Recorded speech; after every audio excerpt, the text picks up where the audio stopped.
네, 안녕하세요. 네, 안녕하세요. 반갑습니다. 네, 한 달 만에 돌아온 은하수다방 독서 모임입니다. 그리고, 네, 반년 넘게 오랜만에 나온 우리 희영님, 또 오랜만에 만나서 반갑습니다. 반갑습니다. 어째 그리 바쁘셨어요? 저는 이제 논문을 쓰고 돌아왔고 반겨주셔서 너무 감사합니다. 네, 고생하셨습니다. 고생하셨습니다. 축하드립니다. 네, 축하드려요. 환영합니다. 네, 그러면 우리 요번 달 독서 모임을 시작해 볼 텐데, 요번 달 책은 굉장히 핫한 작가의 핫한 책, 네. 음, 한강 작가의 소년이 음. 온다라는 책입니다. 책은 제가 골랐고요. 그 고른 이유는 뭐 별거 없었어요. 그 이제 한강 작가가 핫해졌는데 저는 또 이 한강 작가의 책을 전혀 읽어본 적이 없었기 때문에 음, 한번 읽어봐야 음, 되겠다라고 음. 생각을 했고 사실 저는 그 중에서 다른 사람이 안 읽어본 책과 그리고 어, 좀 역사를 덜 다룬 책을 사실 원했어요. 뭐 좀 덜 아, 무거운 이런 책을 원해서 찾다가 이제 그 와중에 또 짧은 책이었던 음, 그 작별이라는 음, 그 작품이 있었는데 음, 그거는 김유정 문학상인가? 음, 그때 거기 문집에만 있더라고요. 그래서 음, 뭐 따로 서적을 구하기가 쉽지가 않아서 음, 책을 바꾸게 되었고, 그래서 이 책으로 선정을 하게 되었는데, 읽어보니,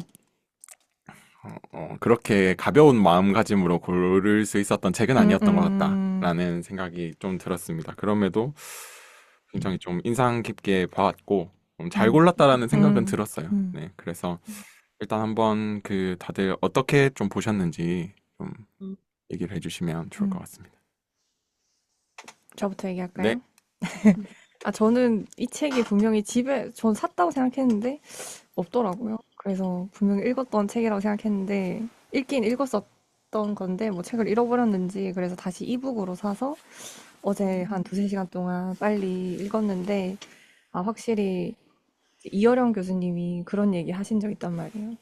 이렇게 작가들, 뭐 예술가들은 이렇게 누군가가 주사 바늘을 꽂을 때 일반 사람들은 이렇게 눈을 피해서 그 고통을 안 보려고 하는데 예술가들은 그걸 직시하는 사람이라 이런 얘기를 하신 적이 음, 있는데 음, 이제 한강 작가도 자신의 뭔가 스쳐 지나갈 수 있었던 어렸을 때 그 실마리에서 그 작은 아픔을 이제 깊게 집요하게 파고들면서 인간이란 무엇인가에 대한 그런 논의를 이렇게 풀어낼 수 있다는 거에 되게 이제 놀라웠던 것 같아요. 음. 네, 우리 희영이는 음, 어떻게 읽었나요?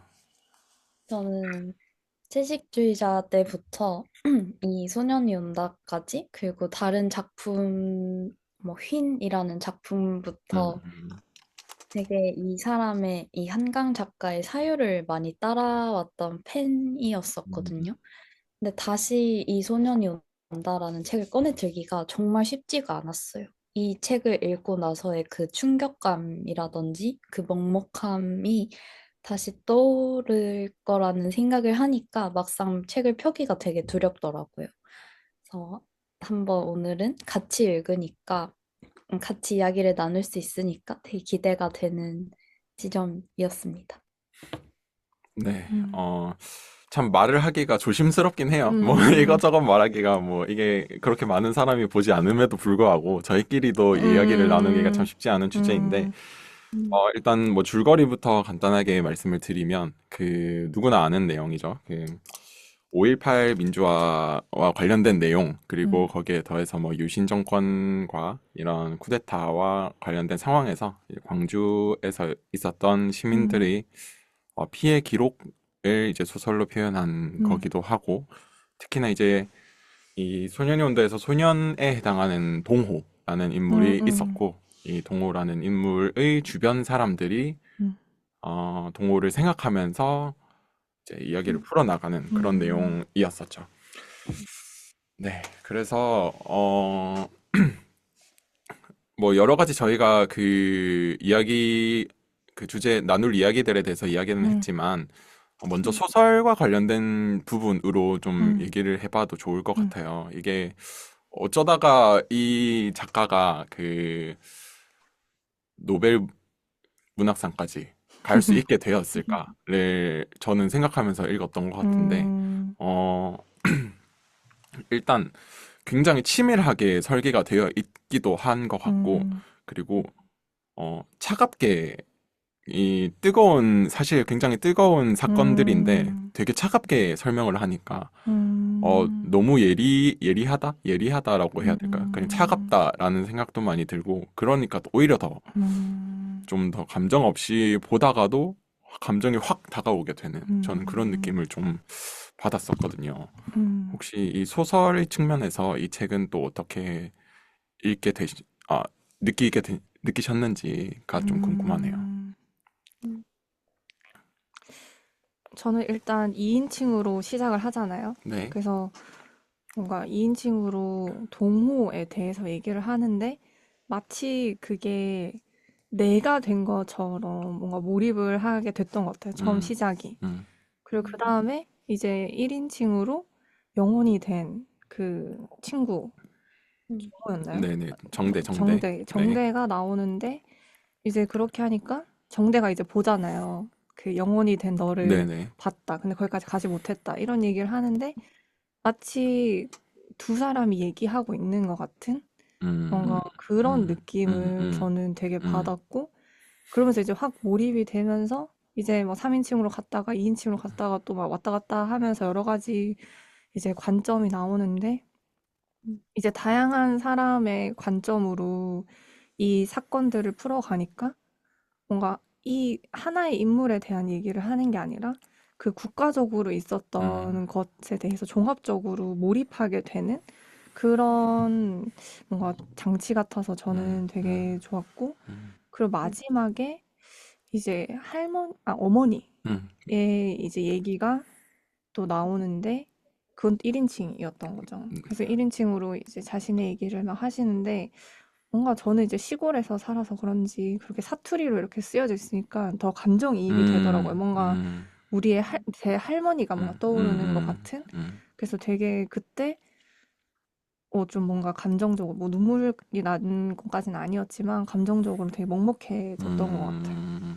음, 그래서 그렇게 마지막으로는 사투리로 그렇게 된 것도 되게 사람들에게 이 감정을 이입하고 뭔가 나와 관련된 어머니를 떠올리게 하는 음, 그런 음. 느낌을 저한테 줬던 것 같아요. 그 앞부분에서는 음, 사실 묘사가 크게 안 됐었는데 저는 그 묘사가 좀 세세한 묘사가 아니라서 좀 그냥 짚고 넘어가는 느낌이었는데 그 마지막에 어머니가 이제 그 동호와의 추억을 뭔가 음, 음, 회상하거나 이럴 때는 음, 묘사가 되게 상세히 되어 있어서 음, 저는 그게 확 이 감정이입이 많이 됐었거든요. 음. 그런 것도 있었던 것 같아요. 음, 음. 희영이는 어떻게 좀 느끼셨는지? 저도 초반에는 누가 주인공이지 하면서 계속 물음표가 계속 따라다녔던 것 음, 같아요. 이게 뭔가 시체가 영혼이 시체를 바라보는 건지 뭐지 물음표 하다가 이 감정이 이제 서서히 고조되면서 막판에 그 팍 터지는 그 눈물이 되게 많이 나더라고요, 저는. 음, 그래서 되게 마음이 찝찝하고 먹먹하고 안타깝고 인간이란 무엇인가에 대한 그 음, 고찰을 음. 딱 할 수 있는 소설적 장치가 있었기 때문에 이 책이 상을 받을 수 있었던 매력이 있었지 않나라는 생각도 들었습니다. 네, 사실 뭐 역사라는 게 영화도 그렇지만 음, 있었던 일을 소설로 만들고 음, 작품으로 만든다는 게 참 쉽지가 음, 않은데 되게 잘 만들었던 것 같아요. 그리고 아까 뭐 2인칭 이야기가 좀 음, 나왔으니까 여기서는 지금 동호만 너가 되고 그렇죠. 그리고 중간에 당신이 한 번 나왔었긴 했는데 그건 역시나 이제 음, 그렇게 2인칭을 사용하는 사람이 두 명, 세 명 정도 음, 있었던 것 음, 같고 나머지는 좀 1인칭으로 음, 이야기가 또 되는 것 같기는 해요. 근데 음, 또 초점이 맞춰지는 거는 너 또는 당신에 맞춰지는 작품이었었는데 음. 어, 이렇게 해야 했던 이유는 뭘까요? 그 작가가 이렇게 선택을 한 이유는 왜 그랬을까요? 음,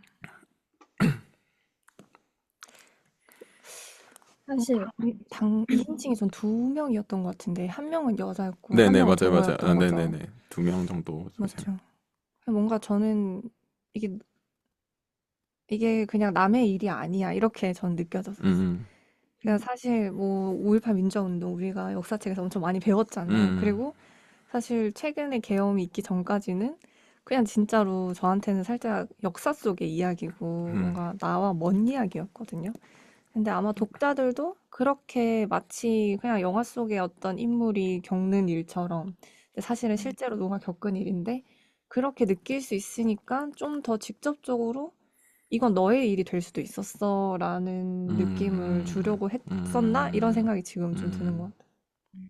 음, 음, 저도 비슷하게 느꼈던 게 보통 소설을 읽는 이유가 우리가 주인공에 공감을 하고 그 스토리에 뭔가 나도 같이 주인공이 돼서 이걸 대리 체험하는 목적도 있잖아요. 근데 이런 2인칭 시점이 사실 우리가 살아가면서 다른 사람의 상황이나 감정이나 그 일생을 그렇게까지 공감할 일은 감이 잘 없잖아요.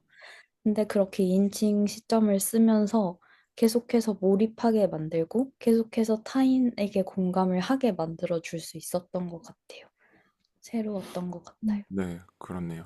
저도 사실 뭐 생각해보면 흔히 3인칭을 많이 쓰잖아요. 뭐 음, 인물, 음, 등장인물을 이름을 넣고 누구누구든 이런 식으로 음, 표현을 많이 하게 되는데 이게 나와 너가 되니까 진짜 멀지 않는 사람들의 음, 이야기인 것 같고 음, 저는 그래서 뭐 이건 또 사회적인 문제가 되는 거기도 하지만 음, 지금 뭐 우리나라의 상황뿐만 아니라 뭐 음, 여러 가지 지금 사건 사고들이 많이 일어나고 음, 있잖아요. 뭐 사망 사고도 많이 일어나고 뭐 음, 다치는 일들도 많이 음, 일어나고 이런 게 주위에 흔히 일어나게 되는데 음, 그런 일에 휩싸이는 게 나일 수도 있겠다라는 음, 생각을 또 경각심을 갖게 음, 됐던 효과도 음, 있었던 것 같아요.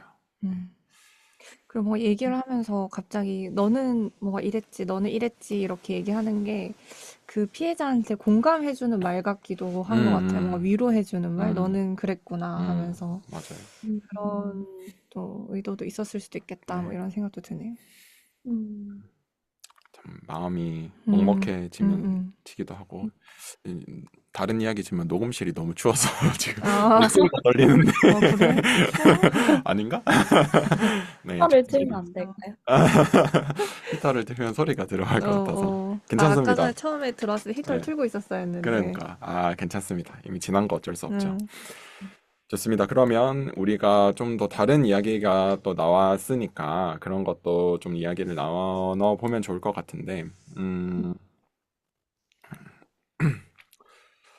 뭐 하나 결국에는 우리가 이제부터 얘기하려면 뭐 사건으로 들어가야 될 것 같아요. 음, 사회로 들어가야 될 것 같고 조심스럽지만 한번 이야기를 자유롭게 나눠 보면 좋겠습니다. 그래서 일단 먼저 이 하나의 그 구절 중에 하나가 군인이 죽였고 뭐 그들이 시켰다라는 표현을 음, 사용을 하는데 이제 뭐 그들은 나라가 아니라고 얘기를 음, 하게 되고 그렇다면 여기에서 우리가 음, 국가 또는 나라라는 개념이 뭐 어떻게 구성이 되길래 이게 음, 나라가 아니라고 해야 할 음, 수 있을 음. 것인가라는 이야기를 좀 주셨어요. 그래서 혹시 이 부분에 대해서는 좀 어떻게 생각하시는지가 음. 궁금합니다. 제가 이제 뭐 생각이 음, 있었다기보다는 이게 궁금해졌던 음, 건데, 이제 대한민국 국기로 이게 시체를 감싸잖아요. 그 피해자들의. 그러면서 왜 나라가 죽였는데 이렇게 국기로 이렇게 하고 왜 애국가를 부르나.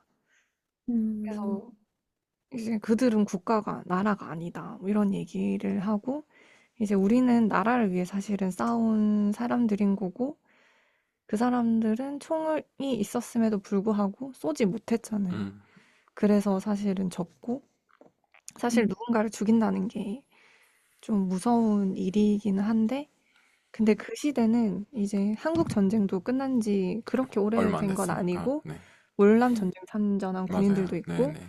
군인들 입장에서는 누군가 자신의 그 이념과 다른 사람을 죽이는 거는 있을 수 있는 일. 군인들은 직업이니까. 근데 일반 시민들한테는 그런 게 아니잖아요. 음, 근데 그거를 이제 국가가 국민에게 했다는 것 자체가 너무 충격적인데 음, 뭔가 그거를 되게 강조하고 싶어서 한강 작가가 그런 대사를 전 넣었다고 생각을 했거든요. 그래서 어제 음, 헌법을 찾아봤는데 이제 뭐 음, 국민에게 주권이 있고 뭐 어쨌든 국민에 의해서 세워지는 건데 그때 정권은 군사 쿠데타로 세워졌던 그렇죠. 정권이니까 음, 이게 진짜로 나라라고 하는 게 진짜 국민이 구성하고 국민이 만드는 게 진짜 의미 있는 게 아닌가. 뭐 민주주의라고 해서 모든 거에 대한 정답이 될 순 없겠지만 그래도 그럼에도 불구하고 그렇게 무력으로 인한 뭔가 나라가 설계돼서 안 되는 거 아닌가 음, 이런 생각이 음, 좀 됐던 음, 것 같아요. 음, 음. 저는 뭐 국가나 음, 나라라는 개념을 생각을 하면 우선적으로 좀 공동체라는 게 좀 음, 떠오르기는 하는 것 같아요. 근데 음, 어, 뭐 저희가 생각하는 이상적인 민주주의라는 상황이란 음, 국민들에 의해서 이제 국민들이 모여서 하나의 공동체가 되는 것이 음, 그들이 뜻을 맞춰서 하나의 공동체가 되는 것이 나라인 것 같은데 음, 이 쿠데타 상황이라는 것은 공동체의 사이즈가 좀 작아진 느낌인 거죠. 그 음, 군인이라는 특정된 음, 그 곳으로 좁혀진 거고, 뭐 현대로 치면은 정당에 맞게도 좀 음, 그 입장에서만 좀 생각을 음, 하게 되는 것은 아닌가라는 음, 생각도 드는 것 같아요. 그래서 음, 이쪽에서 특히 군인의 입장에서 생각을 한다면 상관이 시켰으면 나는 음, 음, 한다라는 음, 그런 마인드가 기본이잖아요. 음, 그러니까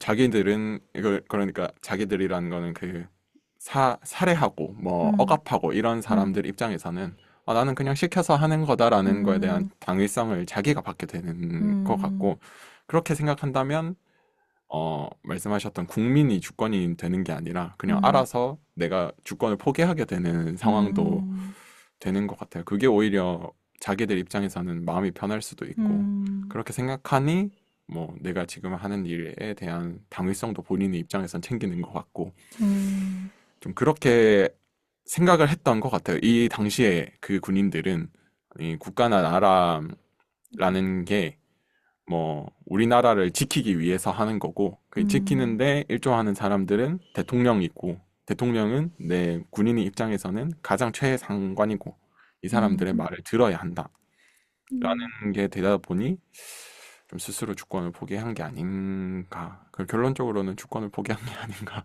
군인들이요? 생각도 네 아, 생각도 근데 들게 그때 되는. 군인들이 빨갱이 새끼들 막 음, 이러잖아요. 그 사람들한테 사실은 민주주의를 수호하고 있었던 사람들인데 음. 진짜 아이러니하게 빨갱이가 됐는데 그거를 사실 세뇌한 사람은 위에 있는 그렇죠. 사람들이었던 것 같아요. 네. 그래서 위에 있는 사람들이 이 사람들이 빨갱이 짓을 하고 있으니까 가서 처단하라고 하면 한국 전쟁하고 월남 전쟁 갔다 온 음. 사람들은 당연히 그 신념을 이어서 갈 수밖에 그럴 수도 있겠네요. 없었을 수도 네네. 있겠다는 생각은 들어요. 음, 물론 그거를 정당화할 순 없지만 음, 어쨌든 제일 큰 잘못은 결국 그 음, 위에 있는 사람이 음, 아니었을까. 음, 음, 음.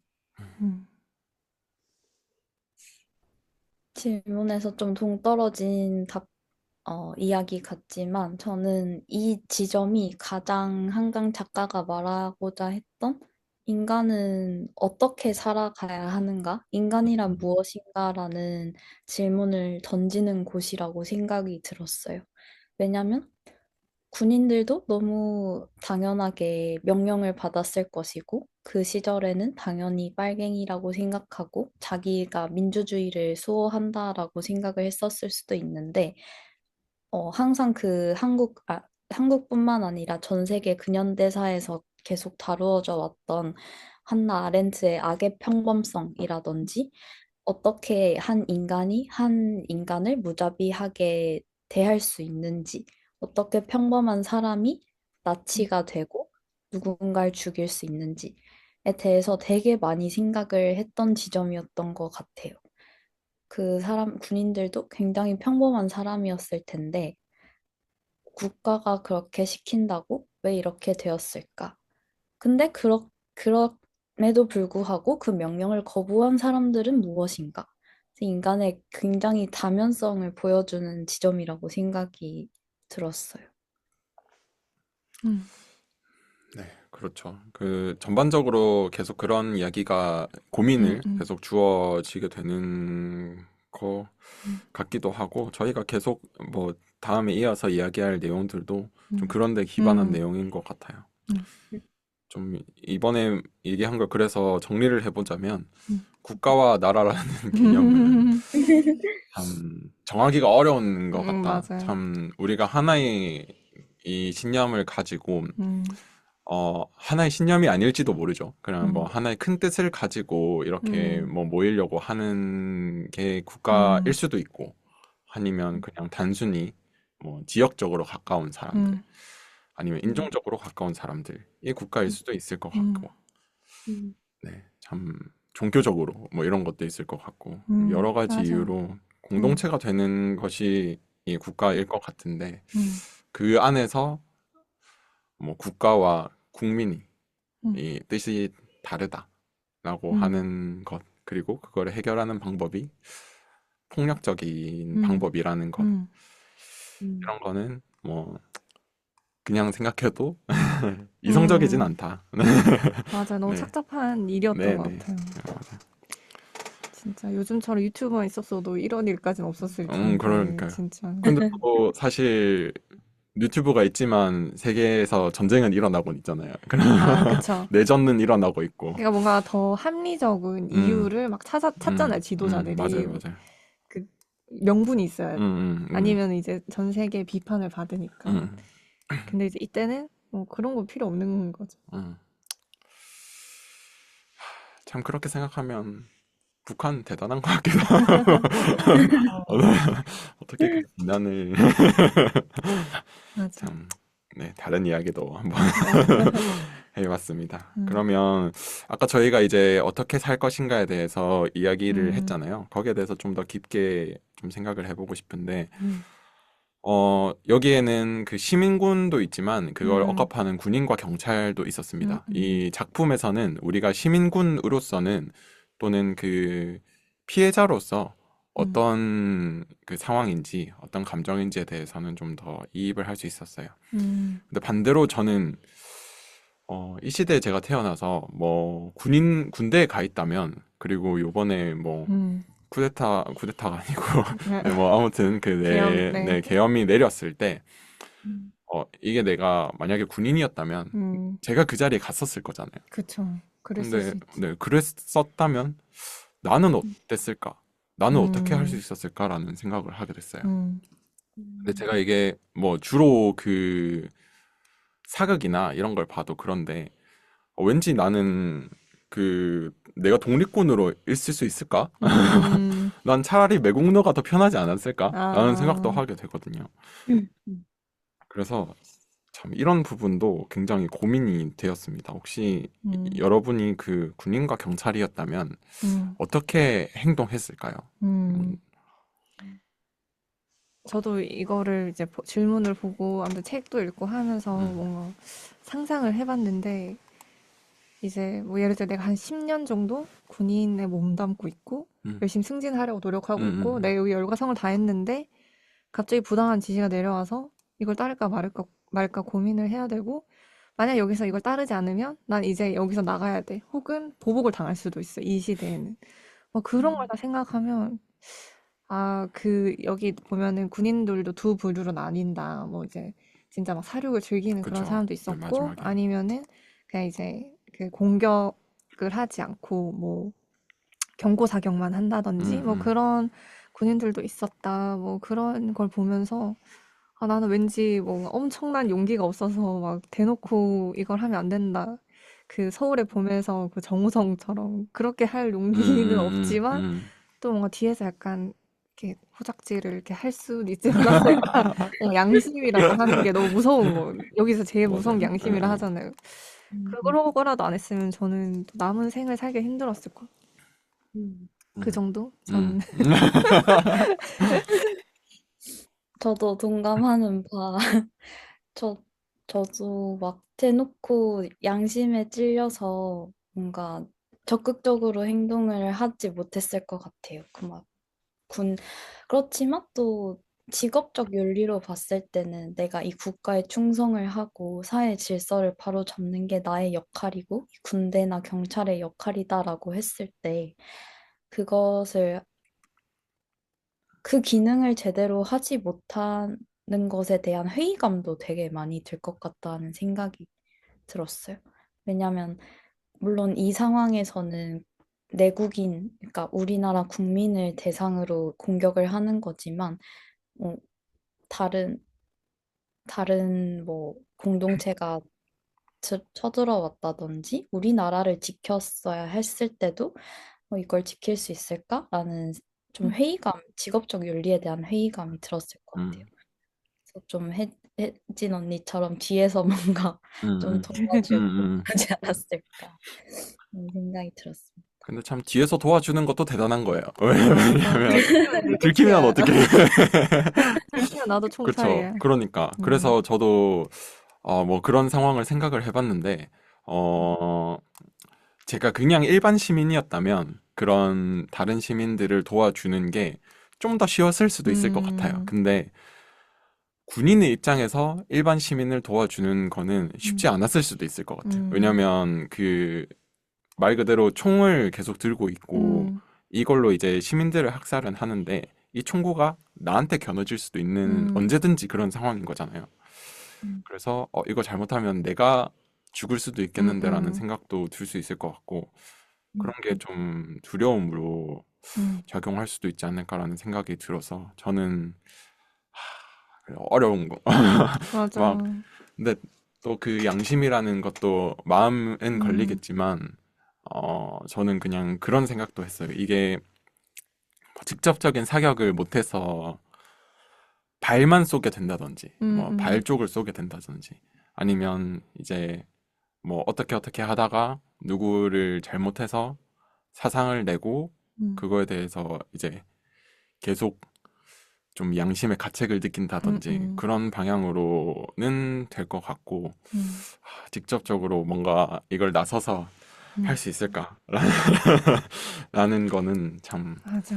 어렵죠. 쉽지가 음, 않습니다. 네, 저는 다른 이야기지만 학생 때는 막 선생님이 부당하게 체벌을 하고 음, 그런 것들은 나서서 좀 반대했어요. 음, 아니, 이 상황엔 좀 맞아. 문제가 어, 있다. 뭐 이런 어, 거, 그건 좀 부당한 체벌이다. 이런 어, 얘기는 어, 잘 했는데 그게 내 목숨과 관련이 되어 있으면 아, 대단한 맞아. 정말 시민군도 그렇고 이 음, 뜻을 거스르는 사람들도 음, 참 모두 대단하다라는 음, 생각을 하게 되었습니다. 음, 그거? 네네. 생각해보니까 말씀해 주세요. 네. 사실 전에 그 책을 혼자 읽었을 때는 생각해보지 못한 뭔가 군인들이나 음, 음, 경찰들의 어려움, 그러니까 뭐 잘했다는 건 아니지만 어려움이 분명히 있었을 거고 그 사람들도 여전히 지금까지 생을 살아가고 있을 텐데 음. 사실 그 사람들한테도 굉장한 트라우마가 있었을 것 같아요. 음. 그러니까 뭐 즐겨서 하지 않은 사람들에게. 그분들은 또 어떻게 살고 있을지도 되게 한편으로 궁금해지네요. 네. 사실 그 하다못해 월남 전쟁이나 6.25 전쟁에 음, 참가했던 분들도 그 상황에서 트라우마를 되게 많이 음, 겪는데 음, 같은 민족에 대해서 총을 겨누는 거는 음, 더 그럴 음, 수도 있겠다. 그래서 음, 뭐 제가 생각하기로는 아마 서울에서 내려온 사람이라면 음, 좀 덜 죄책감을 느낄 수도 있을 것 같고 음, 가까운 그래서 또는 이제 광주에 본가가 있는 음, 사람들이면 정말 마음이 찢어질 것 같다라는 음, 생각은 들어요. 음, 그렇습니다. 그러면은 여기에 이제 연결을 해서 음, 이 책에서는 고문하는 내용과 이제 음, 특히 그 동호라는 인물이 죽는 그 장면이 음, 굉장히 마음 아프고 잔인하잖아요. 음, 그래서 그런 거를 봤을 때 이렇게 이런 행동을 한 그 군인과 경찰은 얼마나 음, 악할까를 제가 좀 고민을 해봤어요. 음, 제가 최근에 봤던 영상 중에 그 마이클 스톤이라는 범죄 음, 심리학자 같은 사람인데 이 사람이 악의 척도를 22단계로 나눴어요. 음, 살인자들의 악의 척도를.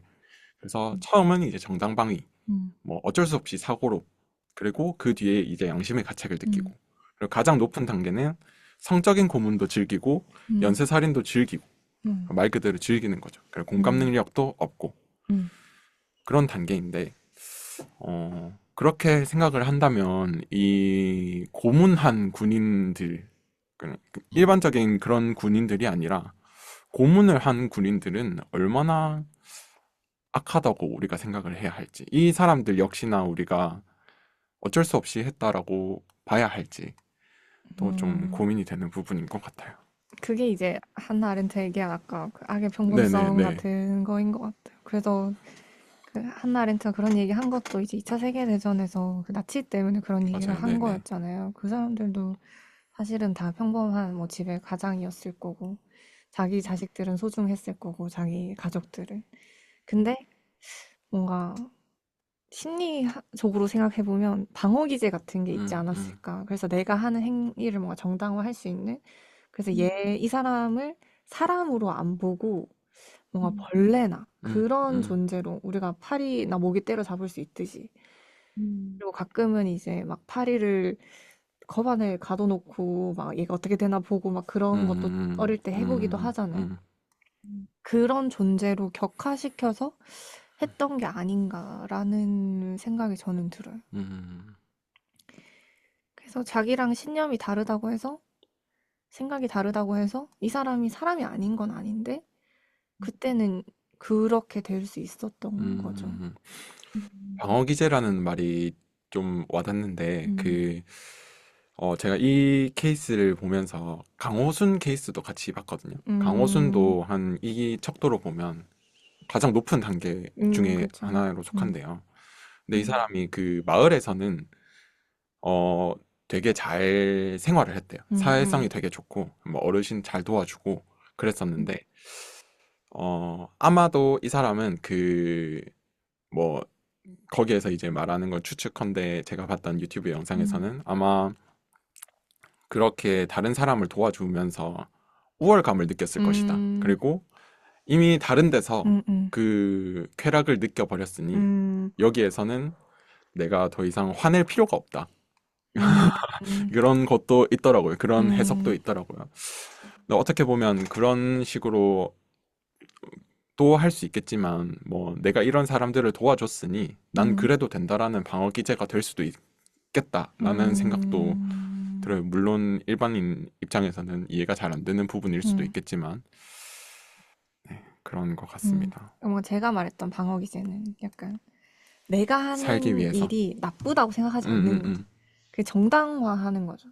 그래서 이 네네. 사람은 이제 벌레만도 못하게 그렇죠, 나쁜 그렇죠. 짓을 했으니까 내가 하는 거지, 음, 내가 나쁜 사람이고 내가 악마다 이렇게 생각 안 했을 것 같아요. 근데 강호수는 제가 알기로 사이코패스가 사회성이 되게 높다고 들었거든요. 네네네. 근데 사회성이 높다는 게 그러니까 그렇게 보이기를 잘하는 맞아요, 거. 네네.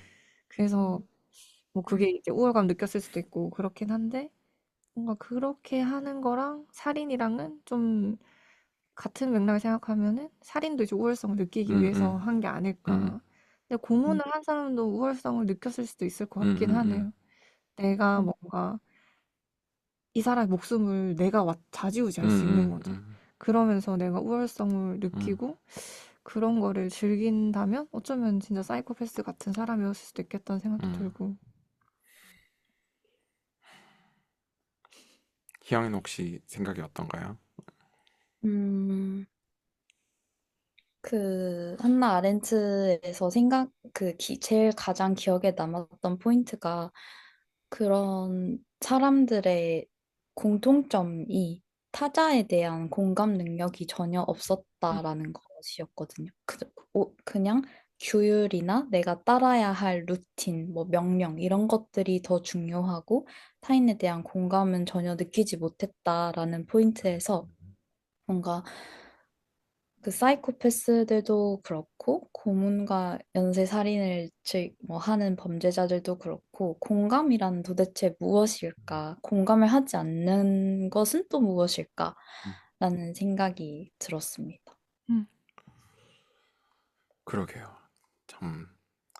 그럼 저는 그 2차 세계대전에 대해서 뭐 거기에 대해서 정확하게 잘 몰라서 그럴 수도 있는데 그 뭐 그런데 보면 수용소에 단체로 이렇게 가둬놓고 음, 그 막 노역을 시키거나 음, 이렇게 학살을 하거나 이렇게 음, 하잖아요. 근데 고문이라는 건 그 한 명을 대상으로 이렇게 막 하잖아요.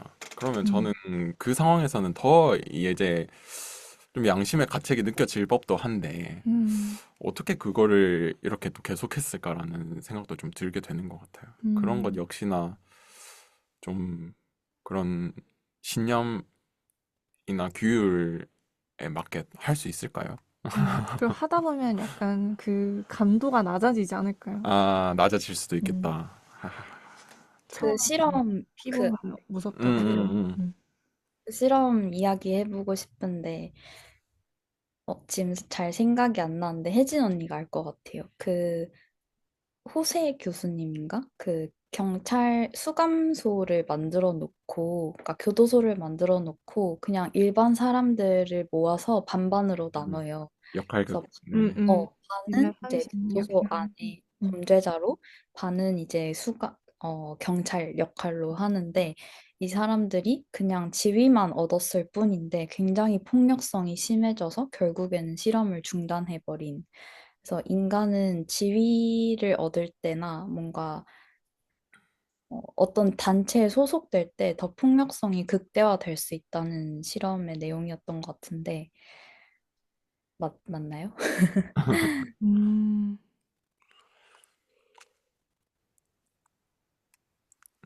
내가 이 고문관이라는 역할을 가짐으로써 뭔가 누군가에게 명령을 받음으로써 그 잔혹성이라든지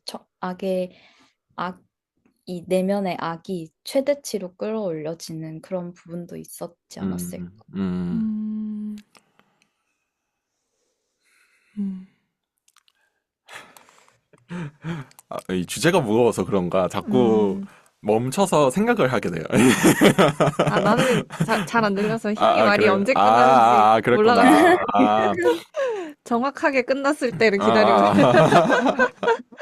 아, 근데 뭐 그 얘기는 어느 정도 들었어요. 음, 근데 갑자기 희영이 얘기 들으면서 생각난 게 그 사회심리학 실험인데 아까 희영이 얘기한 것도 이 비슷하게 이제 복종 실험에서 이제 음, 유명한 거라서 아마 여러분 다 알 수도 있는데 이렇게 안 보이는 곳에 어떤 사람이 들어가 있고 실험자가 이제 참가자한테 저 사람한테 이제 틀릴 때마다 뭐 버튼 전기 누르는 거. 충격을 줘라 하는데 네네네. 이제 죽을 수도 있는 맞아. 수준까지 많은 사람들이 누르더라. 그 음, 엄청 유명한 복종 실험이란 말이야. 음, 근데 그거를 하는 게 이제 참가자들한테 트라우마를 줄 수 있어서 그런 실험을 이제 윤리적으로 못 하는데 옛날에는 윤리 같은 게 없었으니까 음, 할 수 있었던 거죠. 음, 근데 그걸 보니까 아, 사람이 이렇게 쉽게 복종을 하는구나. 음, 그런 생각하면 이런 일이 벌어지는 것도 좀 음, 이해가 음, 되기도 하는 것 같아요.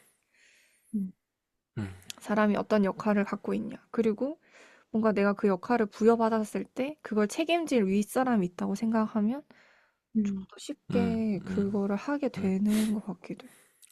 네.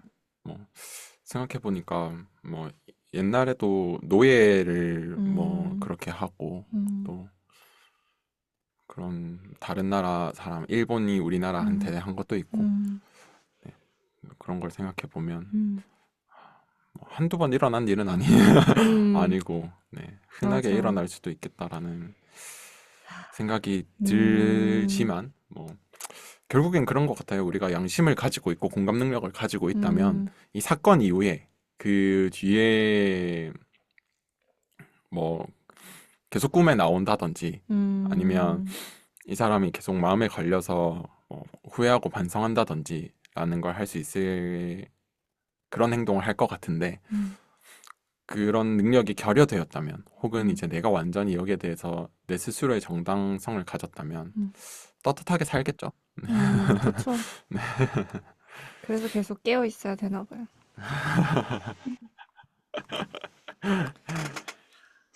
어렵습니다. 어렵습니다. 음, 그러면 우리 공감에 대한 이야기를 음, 했으니까 어, 이 또 희영이가 공감에 대한 이야기를 또 질문을 줬잖아요. 혹시 여기에 대해서 좀 나누고 싶은 이야기를 한번 얘기해 줄 수 있을까요?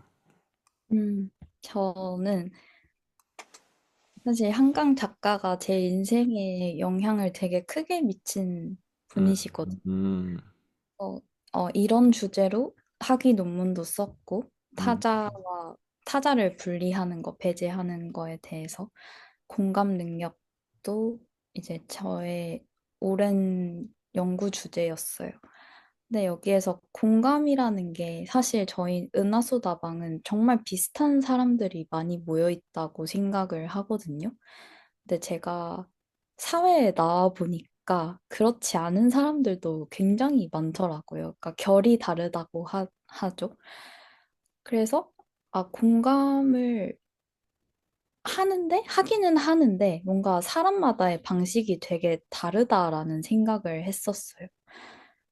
근데 그리고 이제 한강 작가님은 공감의 반경이 굉장히 넓은 사람이라고 생각을 해요.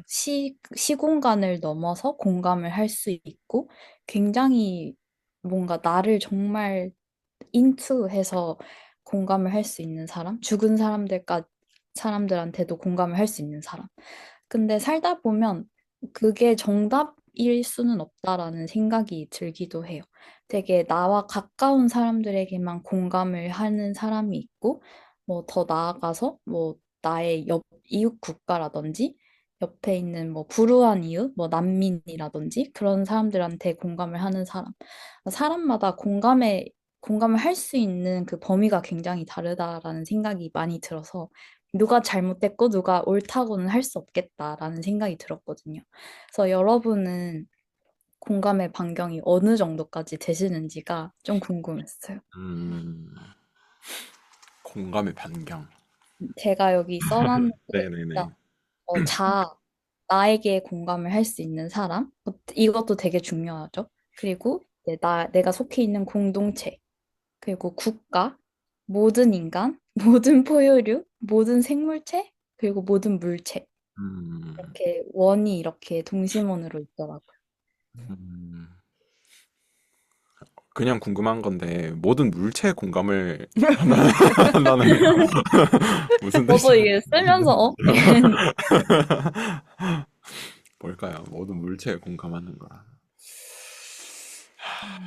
일단 반경을 생각해 본 적 없는데 확실한 거는 벌레에겐 공감을 하지 않는 것 같아요. 음, 벌레는 음, 공감하지 않고 식물은 원래는 공감을 안 했는데 집에서 제가 키우니까 또 약간의 공감이 가는 거예요. 음, 그래서 이제 제가 식물을 죽여도 안타깝고 음, 음, 남자친구가 식물을 죽이는 걸 봐도 안타깝고 음, 그럴 거면 키우지 음, 마라 음, 이런 말이 음, 나오는 뭔가 다른 음, 화분으로 갈아봐 이렇게 나오기보다는 너는 화분을 키울 자격이 없어 이런 말이 음, 나오는 음, 그런 게 좀 있는 것 같고 예전에 어렸을 때는 뭔가 막 동물의 왕국 이런 거 보면서 또 동물의 왕국에 저도 항상 포유류 그 중에서도 뭐 사자나 호랑이는 좀 악하고 음, 사슴, 아기 사슴을 막 쫓고 맞아, 아기 사슴 맞아. 잃었을 때 엄마가 슬퍼하고 막 이런 거에 눈물이 나고 막 그랬었는데 요즘은 좀 그렇게 감정을 하나하나 쓰는 게 피곤하더라고요. 음, 그래서 일단 잘 안 보려고 하고 음, 좀 좁히는 것 같아요. 이 공감을 하는 게 감정 소모가 엄청 큰 것 같아요. 맞아요, 맞아요. 그래서 점점 나이가 들수록 반경을 되게 좁히는 것 같고 내가 음, 감정적으로 너무 공감돼서 동요될 것 같으면 뭐 웬만하면 안 보려고 하는 것 같아요. 그러면 하루가 뭔가 망가진다고 해야 음, 되나? 이게 음, 일상으로 회복이 잘 안 되는 거예요. 음, 그냥 전 좀 그런 것 같아요. 점점 좁아지는 응, 공감의 반경. 응, 음, 그럴 수도 있겠네요.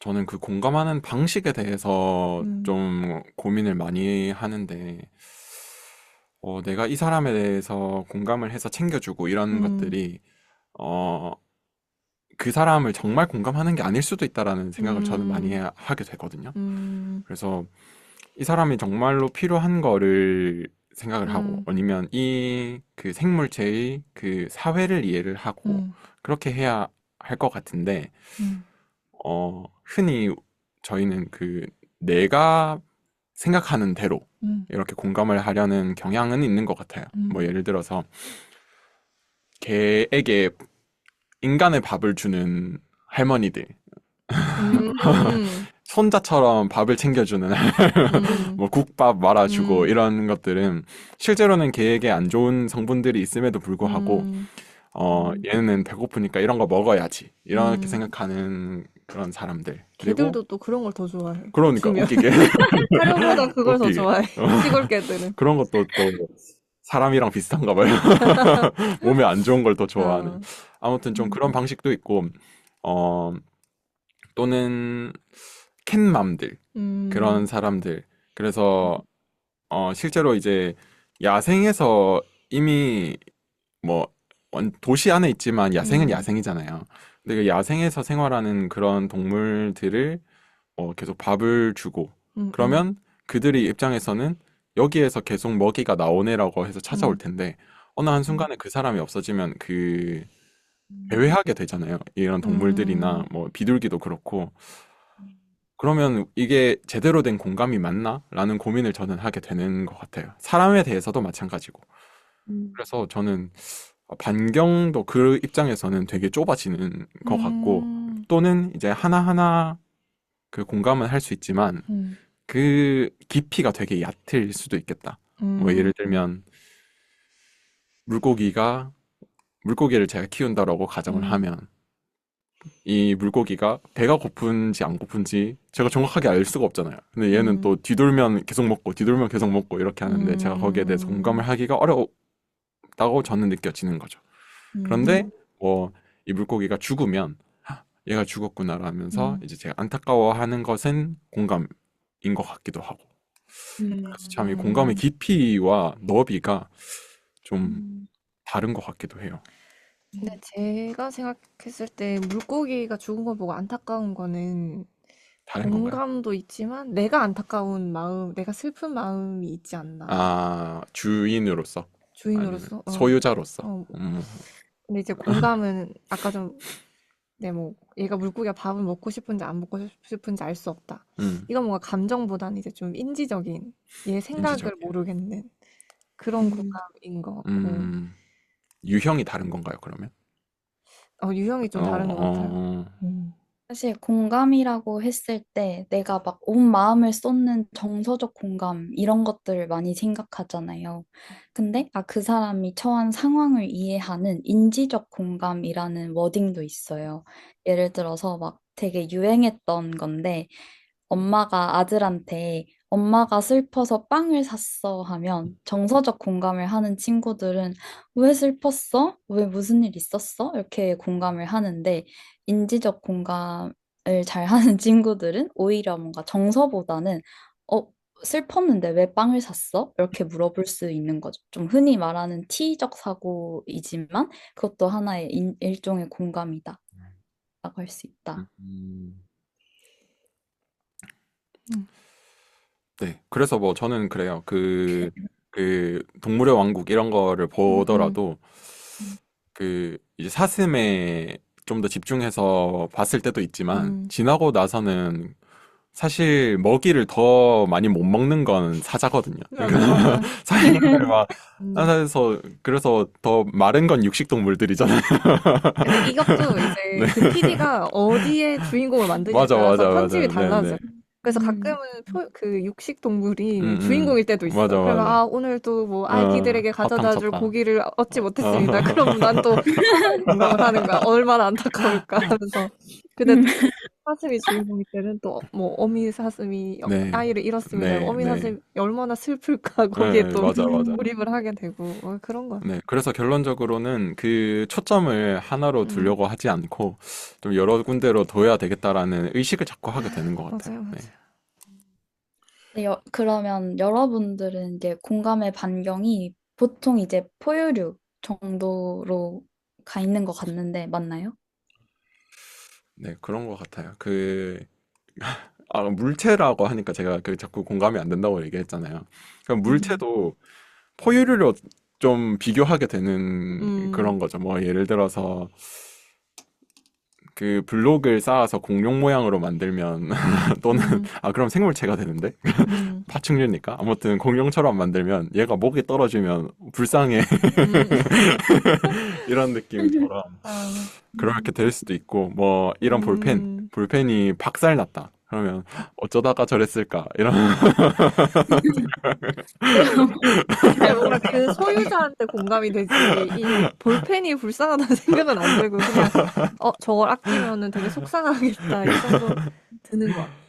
네, 아무튼 근데, 저는 그렇습니다. 맞아. 네. 근데 이제 공감이 제일 힘들어지는 순간이 이제 나와 관련된 사건. 맞아요. 네. 그래서 이제 뭐 예를 들어 연인 사이에서도 음, 서로 항상 누군가 100% 잘못하는 건 잘 없잖아요. 50대 50인데 나도 속상해. 상대방도 속상해. 그럼 이제 둘 중에 한 명이 일단 먼저 누군가를 공감해줘야 되는데 마음의 여유가 없는 거죠. 공감할. 그리고 음. 공감도 좀 여유가 있을 때 맞아요. 나오는 것 같은데 그럼 이제 조금 더 마음의 여유가 있는 사람이 먼저 공감을 해주게 되는 것 같아요. 음, 근데 요즘에 느낀 게 이제 연인 사이에 측은지심이 있어야 되는구나. 그냥 불쌍하다 이렇게 생각하는 게 아니라 얘가 이런 감정을 가지고 얼마나 힘들까. 음, 진짜 안타깝다. 음, 사실 이 감정 없으면 행복하게 살 수 있는데, 이렇게 음, 생각 안 하면 행복하게 살 수 있는데, 얘가 음, 얼마나 힘들까. 측은지심이 필요하다. 근데 그것도 여유가 있을 때 만 되긴 하는데, 어쨌든 요즘에는 조금 더 뭔가 제 반경이 이제 좀 좁아져서 내가 관련된 사람들 사이에서 일어나는 공감에 좀 더 주목하는 것 같고, 근데 그게 제일 힘든 것 같아. 음.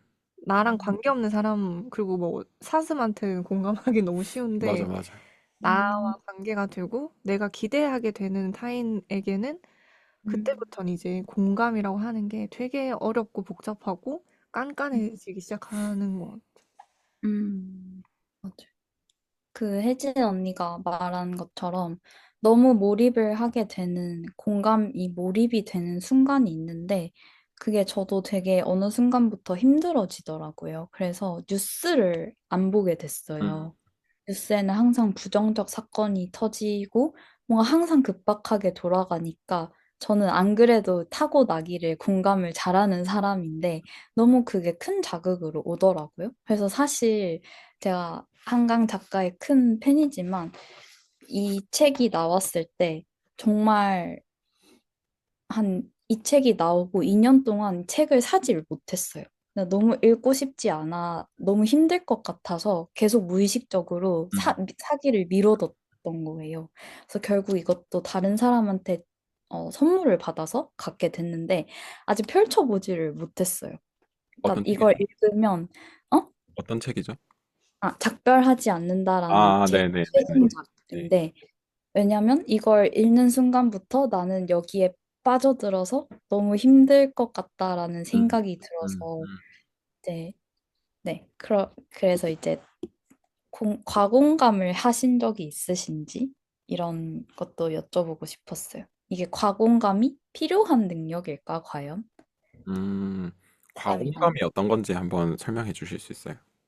과공감은 그냥 제가 쓴 말인데, 아, 공감을 할 때, 뭐, 그럴 수 있지. 이렇게 타자랑 나를 분리해서 볼 수 있는 공감보다는 내가 그 사람의 아픔에 너무 동료가 되고, 그 음, 사람의 아픔이 나의 것처럼 느껴지고, 내가 힘들어지는 그런 공감이라고 생각했어요, 저는.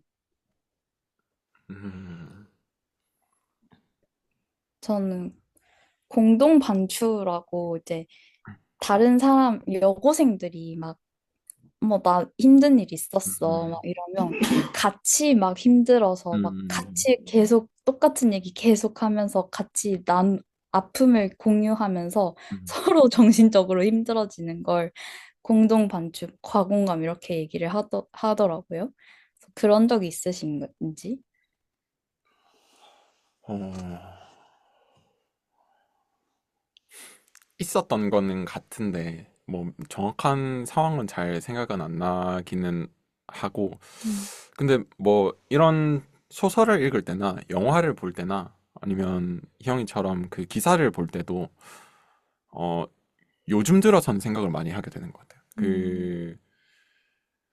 어, 요번에 거기 무안공항에서 그 사태가 났을 때도 내가 저기 안에 있으면 어떡하지? 음, 아니면은 내 가족이 저기 안에 있으면 어떡하지? 음, 그러면서 그 사람들이 너무 힘들겠다. 아니면은 뭐 그런 생각을 하게 되기도 하고 음, 단순히 이제 그런 생각뿐만 아니라 그냥 계속 거기에 이제 매몰이 되어 있으면서 마치 그냥 정말 제 뭐 지인의 지인이 거기 있는 것처럼 그렇게 생각을 하게 되는 거예요. 음, 그리고 뭐 거기에 대해서 찾아보다 보니 뭐 인스타에서도 한번 뜨기 시작하니까 갑자기 또 탐색 탭에서 음, 계속 그런 애도 이런 관련된 게시글이 음, 뜨게 되고 그러면서 또 이제 저는 거기 한 번 더 들어가게 되고 음, 그런 상황들이 있었어요. 뭐 지금은 그 정도까지는 아니지만 뭐 근데 이제 그런 것처럼 이 소설을 읽으면서도 이 안의 상황 그리고 특히나 이제 그 어머니의 음, 상황이면 그 죽은 사람보다 남아있는 사람에게 더 몰입이 심하게 되는 것 같아요. 뭐, 음, 이 남아있는 사람들은 얼마나 힘들까? 음, 내 주변의 사람들이 이렇게 되면 어떡하지? 그런 생각도, 상상도 많이 하게 되는 것 음, 같고, 그런 게 과몰입이라면, 과공감이라면 과공감인 것 같고, 어, 필요하다라고 생각을 한다면, 필요는 한 것 같아요. 음, 근데 뭐 반드시 필요하다라고 하면 그건 잘 모르겠어요. 그러니까 음, 뭐 이렇게까지 딥하게 하는 게 필요하다라고 생각을 하는 건 그게 양심과 관련돼서인 것 같고요. 뭐 우리가 이렇게 깊게 들어가야 다른 사람이 어떤 상황인지 그리고 내가 하는 행동이 얼마나 잘못됐을지에 대해서 좀 더 생각을 해볼 수 있을 것 같고 네, 덜 필요하다, 반드시 하지 않다라고 생각을 하는 건, 음, 뭐, 우리가 계속 이야기 나눴던, 뭐, 그렇게 생각하면 우리는 집 밖으로 나갈 수가 없을 것 같아. 음, 집에서도 위험해 할 것 같아. 뭐, 음. 어디서 불날 수도 있을 것 같고, 그런 생각을 하기 그리고 이제 때문에, 네, 불안해지지 않았나요? 불안해질 것 같아서, 네, 음, 그런 생각이 좀 드는 것 같습니다. 저는 사실 과공감이라기보다는 타인의 아픔이 나와 비슷해서 그래서 내 감정이 올라오는 음, 게 음, 감정이 제일 극해지는 것 같아요. 음, 과공감이 뭔가 감정이 극해지는 거라고 한다면. 그래서 저는 나랑 뭔가 비슷한 아픔을 가진 사람이 이제 아픔을 겪게 됐다는 걸 들으면 이제 내 감정과 이 얼마나 힘들었는지 아니까 저 사람 마음이 이만큼 안 힘들었을 수도 있어, 나처럼. 음, 근데 이제 내 감정이 올라오는 거죠, 먼저. 음, 그래서, 그리고 뭐라고 해야 되지? 과공감했던 적이 또 최근에 한 번 있었는데, 이제 오랜만에 만났는데 그 언니를 그 언니가 이제 열심히 상담을 받고 심리적으로 성장하려고 노력했다는 걸 전 알고 있었거든요. 그래서 이제 한 반년 만에 만났는데 너무 성장해 있는 거야, 이 사람이. 음, 그래서 나한테 슬픈 얘기를 한 음, 건 아니었어. 음, 그냥 자기가 이제 괜찮아진 모습 나한테 보여줬는데 전 이게 너무 감동인 거예요. 음, 그래서 음, 이렇게 되기까지 이 사람이 얼마나 음, 많은 그 시행착오를 겪고 얼마나 많은 뼈를 깎는 고통을 느꼈을까. 근데 그건 내 상상이야. 그건 그 사람 나한테 음, 보이지 않았어. 근데 이제 음, 내가 그랬으니까 이 사람도 그랬을 거라 생각하고 그래서 이제 그 음, 언니는 행복한데 저 이제 막 눈물을 흘려 감동의 눈물. 음, 그리고 뭐 제가 3년 동안 이제 강의하면서 친, 학생들 레포트 보면서 눈물 흘린 적 없었거든요. 근데 딱 한 번 눈물 흘린 적이 있는데 걔도 이제 좀 비슷해요. 뭔가 어떤 슬픔이 있고 어떤 아픔이 있었는지 안 적었어요. 근데 음, 걔가 그거를 자기가 그냥 힘들었는데 어떻게 그거를 이겨내고 있는지를 적었을 뿐이거든요. 음, 근데 너무 감동적이에요. 근데 저는 음, 좀 그런 거에 약간 음, 과공감하게 되는 것 같아요. 음, 그래서 음, 그런 장면들을 보는 게 전 너무 좋고 그래서 제가 약간 성장 소설이나 음. 성장 영화, 성장 드라마 좋아하는 것 같아요. 그렇게 음. 생각하면 필요한 능력이네요. 그죠? 네. 그쵸. 일상을 음, 소중히 여길 수 있는 능력 중에 하나일 것 같네. 그쵸. 네. 뭔가 사랑하는 마음으로 상대를 볼 때 그러니까. 좀 나올 수 있는 거인 것 같기도 해요.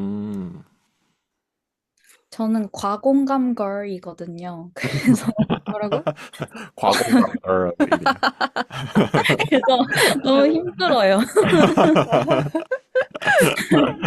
이게 저는 좀 공감이 되게 많이 되는 스타일이거든요. 혜진 언니는 딱 그 성장하는 그 포인트에 공감을 많이 한다고 했는데, 저는 심지어 나를 괴롭힌 사람에게까지도 저 사람은 왜 저럴까 음, 이해하려고 노력하고, 너무 그게 또 그 사람의 인생이 또 공감되기도 해서 제가 더 힘들어지는 거예요.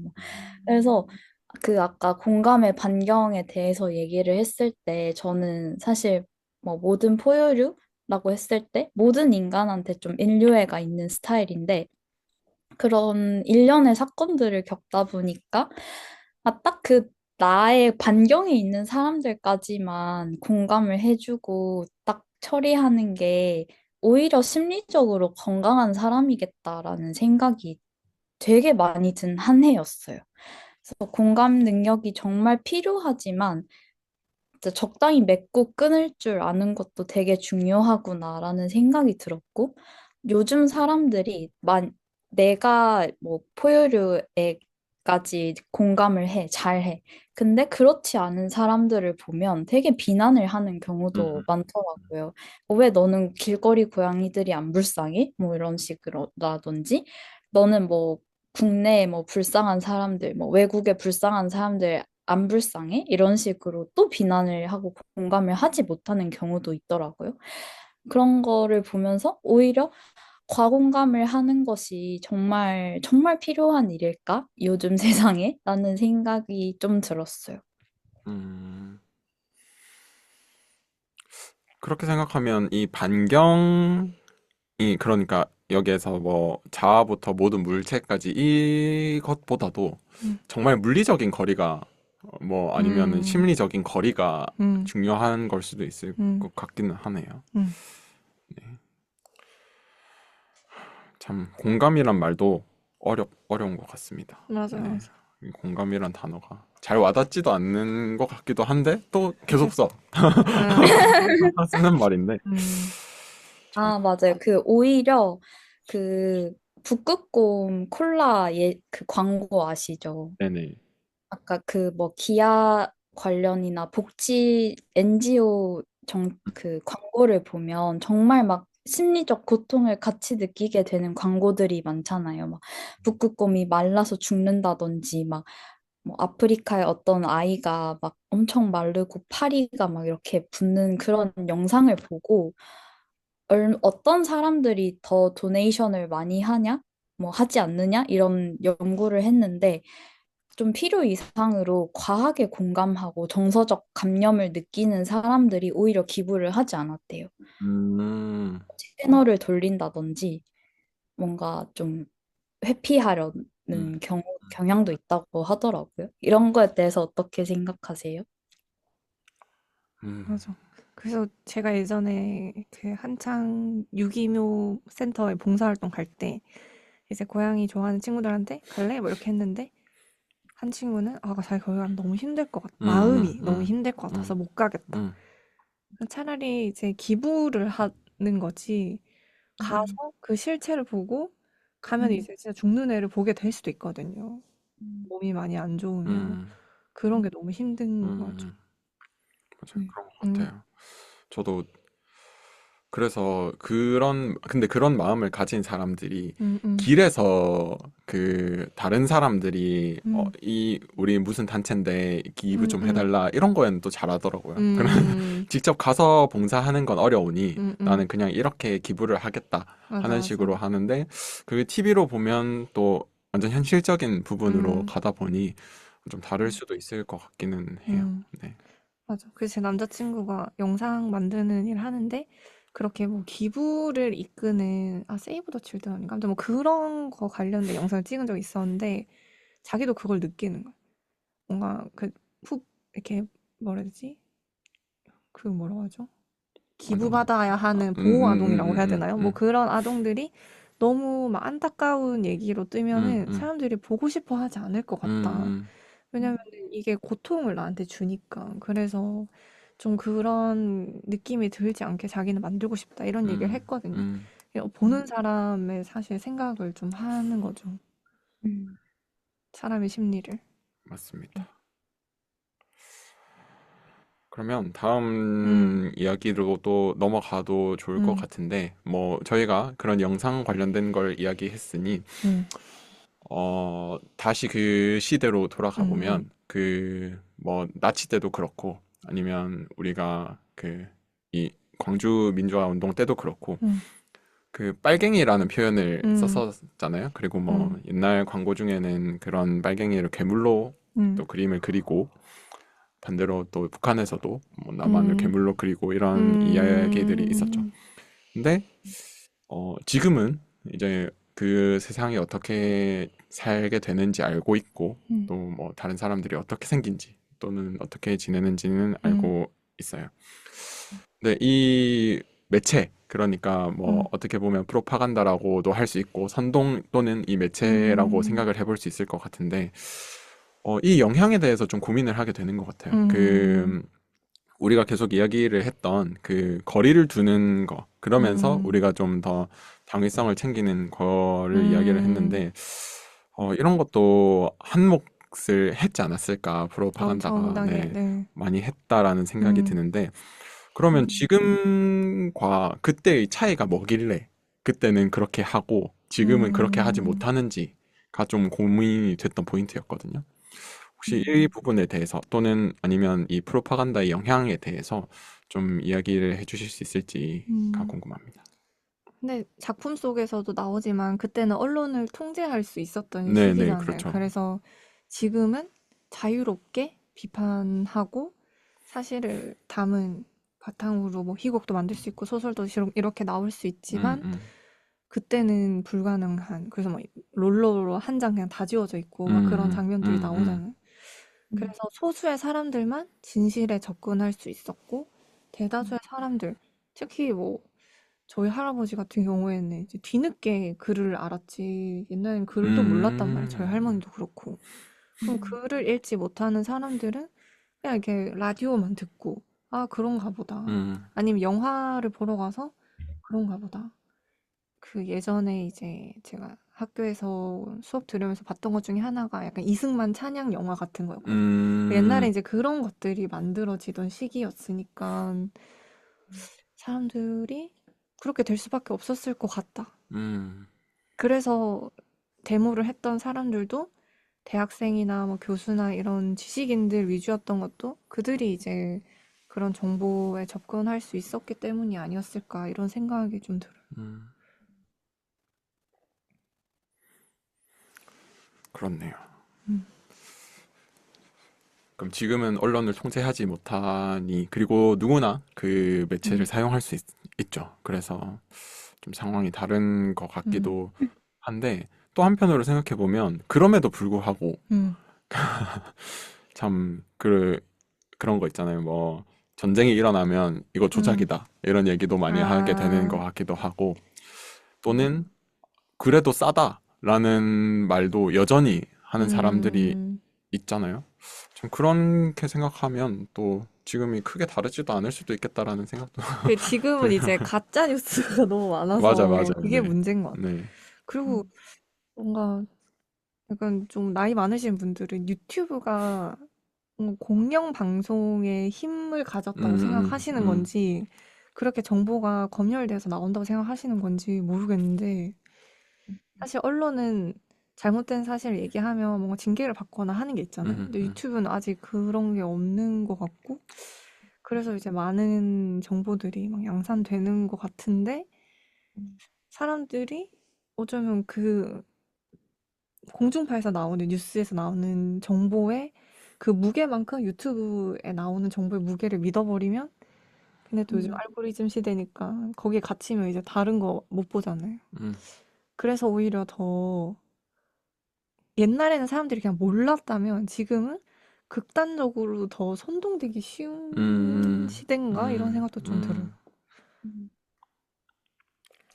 저는 그때랑 지금이 어떻게 다를까라고 생각했을 때, 제가 신촌에 지금 사는데, 그 최근에 계엄령 터지고 할 때 대학생들도 되게 시위를 많이 했었거든요. 신촌에서. 그 되게 큰 그 찻길이 있는데, 그걸 이제 다 막고 거기를 다 시위를 했어요. 물론 합법적으로. 애들이 다 추운데 바닥에 앉아서 막 하는데, 저는 이제 퇴근을 하고 오는 길이어가지고, 그러니까 좀 되게 시끄럽기도 했지만 그래도 되게 고생하네 애들이 이런 생각이 들었어요. 근데 같이 계시던 다른 남자 선생님이 이제 그분도 신촌에 사시는데 되게 약간 짜증과 화를 내시면서 아, 또 오늘 주말인데 시끄럽겠네 이러면서 다 들리는데 이렇게 얘기를 하시는 거예요. 그래서 저는 약간 충격 아닌 충격을 받았거든요. 물론 그 사람의 인생에서 휴식이 정말 중요하니까 그렇게 생각할 수도 있지만 되게 같은 국가에서 일어난 일이고 같은 시대를 살고 있는데 아, 저렇게 생각할 수도 있구나라는 거에 되게 충격을 좀 받았던 것 같아요. 음. 그때도 그렇고 지금도 그렇고 정말 좀 무관하게 생각하는 사람들이 있을 수 있겠구나라는 생각이 들었어요. 음, 저는 한편으로 그렇게 생각을 하는 게 과거에는 우리가 정말 갈 수 없어서 음, 또는 음, 정말 몰라서 음, 우리에게 주어진 정보만 습득을 하게 됐잖아요. 음, 그래서 만약에 그 당시에 제가 그 서울에서 있으면서 광주에 정말 폭동이 일어났다. 이 음, 사람들이 뭐 왔다 하면 믿을 수도 있을 것 같아요. 음, 그래서 또 한편으로는 만약에 진짜 그 중에 한 사람이 제 친척이어서 저도 뭐 음, 어디에 끌려가서 이 사람 빨갱이 짓 했다. 음, 그러면 정말 그런가? 음, 라는 생각을 할 수도 있을 것 같아요. 음, 이게 이 사람이 우리도 모르게 그 빨갱이들은 무조건 다른 사람에게 숨기고 행동을 한다는데 음, 그러면은 정말 그 사람도 역시나 그런 행동을 했을까?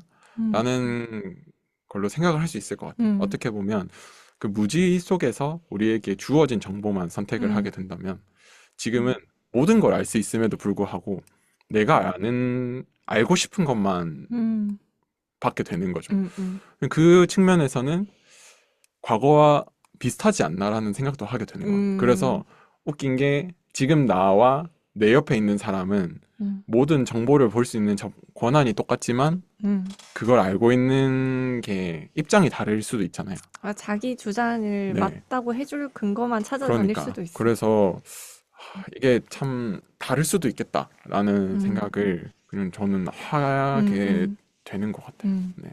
단지 이제 이 네트의 속도가 빨라지고 좀 더 그 경계가 허물어져서 음, 폭력이 지연됐을 뿐이지 어떻게 음, 되면 어째 보면 같은 상황이 날 수도 있겠다라는 음, 생각은 좀 음, 하게 되는 것 같아요. 음. 되게 어렵습니다.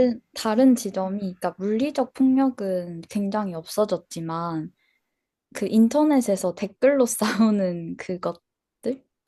똑같은 사건이 일어났는데 해석의 차이나 입장의 차이가 너무 음, 많으니까, 뭐, 시위를 하는 사람들이 선동당했다. 음, 뭐 이렇게 싸우고 맞아요. 또 뭐 시위하지 않는 사람들한테는 민주주의를 왜 다른 사람한테 맡기냐 이런 식으로 또 싸우더라고요. 그래서 저는 그걸 지켜보는 회색 분자의 입장으로서 참, 이렇게까지 또 갈등이 나구나. 새로운 유형의 또 갈등이다라는 생각이 들었어요.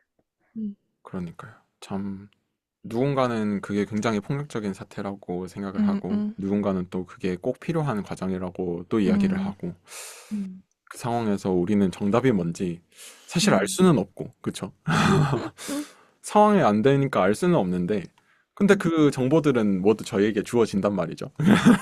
참 그래서 이걸 음, 선택하기도 어렵고 음, 선택하기도 조심스럽고 뭐 음. 그렇다고 모든 걸 받자니 또 그것도 두렵고 피하지 않고 그래서 맞서자니 어디에 맞서야 될지도 모르겠고 음, 네, 참 어려운 최근에 저도 그게 되게 고민이었던 지점이 도대체 뭐가 맞고 내가 지켜야 할 것은 무엇이고 내가 지금 옳다고 말하는 것이 옳은 것이 아닐 수 있겠다는 생각 때문에 되게 발언이 조심스러워지는 것 같아요. 맞아요. 생각도 조심스러워지고 네. 자꾸 스스로를 검열하게 돼서 결국 아무 얘기도 하지 못하는 그런 지점인 것 같아요.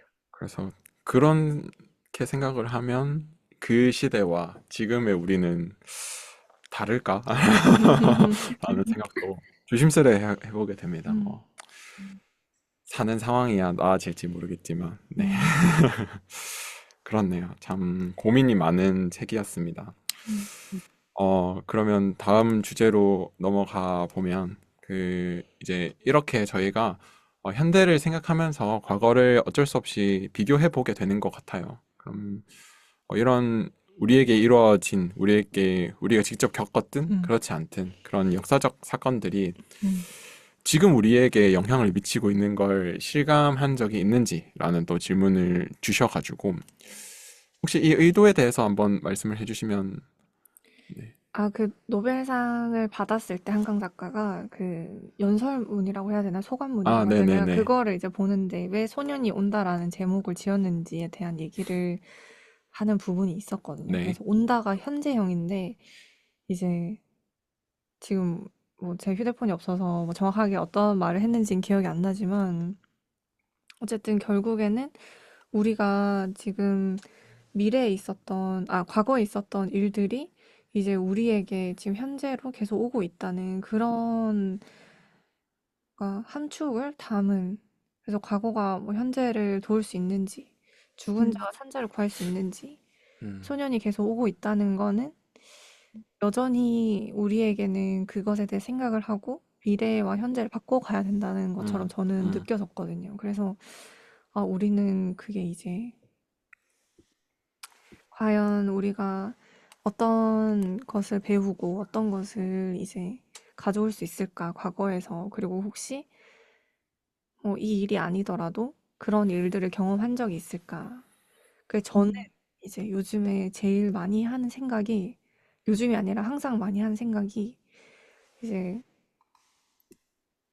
뭐 할아버지, 엄마는 이제 증조 할머니인 거죠.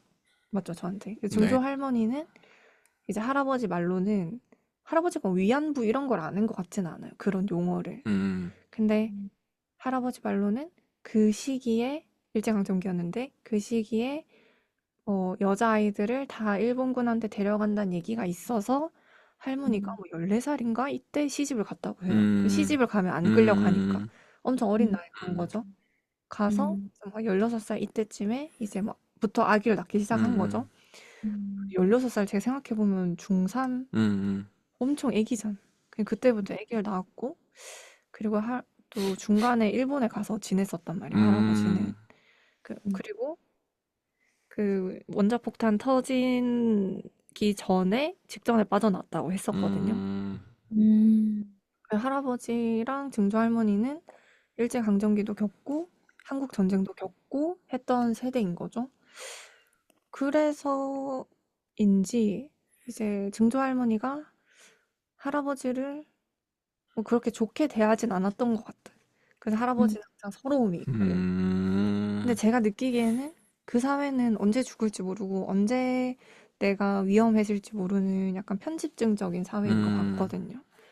그래서 할아버지도 약간의 편집증적인 모습이 있고 음, 그런 것들이 이제 음, 중조할머니, 할아버지 일단 뭔가 아픈 부분이 있는 거죠. 그게 이제 자식에게 오고 그 음, 자식에게서 나아진 나에게도 오는 것 같다. 음, 그래서 나는 이게 내가 지금 겪는 문제 혹은 지금 내 또래들이 겪는 문제가 그냥 뭐 요즘 음, 젊은이들은 왜 그래? 이렇게 생각하는 게 아니라 그냥 우리 사회에서 지금 골문 게 터졌다면 그건 엄청 음, 과거에서부터 온 게 아닌가라는 생각을 진짜 많이 하거든요. 음, 그래서 저는 지금 터졌을 때 잘 치유하는 방법을 찾아야 된다. 그냥 우리 음, 세대만의 뭐 문제라고 마치 세대를 구분해 생각을 하는 게 아니라 이거는 다 연결되어 있다. 이런 생각을 요즘 많이 해서 이 소년이 온다라고 한 제목에도 더 많이 공감이 갔던 것 같아요. 음. 음. 너무 되게 공감이 가는 게 그 세대 간 전이라는 말이 있잖아요. 근데 저 우리 엄마의 아빠? 그러니까 제 할아버지도 똑같이 그 일제강점기 때를 살아냈던 사람이고, 일본에서 이제 또 계시기도 했고, 근데 나와서 이제 부산에서 되게 가난하게 그런 달동네에서 사셨다고 했거든요. 그래서 되게 막 할아버지가 술도 많이 마시고 일용직으로 사시고 막 그래서 엄마가 장녀니까 그런 걸 책임을 온전히 막 다 지고 그랬대요. 그래서 계속 뭔가 이상하게 그런 것들이 나한테 계속 온다라는 생각이 많이 들었거든요. 할머니와 할아버지, 그 할머니와의 관계가 자꾸 나에게 온다라는 느낌이 왜 그럴까라는 생각이 들어서 이제 이번 설날에 엄마한테 할아버지는 왜 그렇게 살았대? 뭐 좀 더 다르게 살 수 있었잖아. 뭐 그래, 뭐 조금 더 부드럽게 대할 수 있었잖아. 라고 했었는데, 그때는 엄마가 이제 그때는 다 그렇게 살았다. 다 그렇게 살 수밖에 없었다. 얼마나 가난하게 살았는데. 라고 얘기를 하더라고요. 근데 이제, 아, 이게 개인의 문제라고 생각을 했는데, 언니 말을 들어보니까 좀 그 일제강점기 때부터 그 전쟁까지 되게 우리나라의 그 문화가 되게 많이 바뀌었다고 하더라고요. 언어 관련해서. 원래는 막 어린아이를 되게 막 존중하지 않는 문화라기보다는 이렇게 막 체벌을 심하게 하고 막 그러진 않았다고 하더라고요. 근데 이제 폭력적인 그런 시대적 상황 때문에 그것들이 개개인의 가정에도 영향을 미치고 여전히 지금 세대에도 영향을 미치고 있지 않을까. 근데 최근에는 그런 폭력적인 상황을 경험했던 좀 어린 부모들이 많으니까 또 이 아이를 되게 오냐오냐 잘 키우고자 하는 욕망이 되게 크기도 하거든요. 그래서 그런 것들이 다 이어지구나라는 생각이 들었어요. 음, 맞아. 하기 전에 이거 배터리 한번만 볼까요? 저희 지금 하는 아니, 핸드폰에 이게 배터리가 충전을 해놨는데 계속 네. 꽂을 가지고. 순 없어요.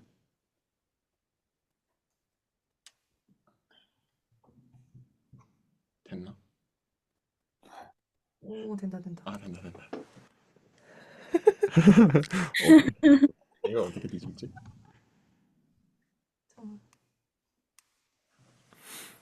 어이구, 어이구, 어이구. 이거를 풀어야지. 그게 안 춥나요?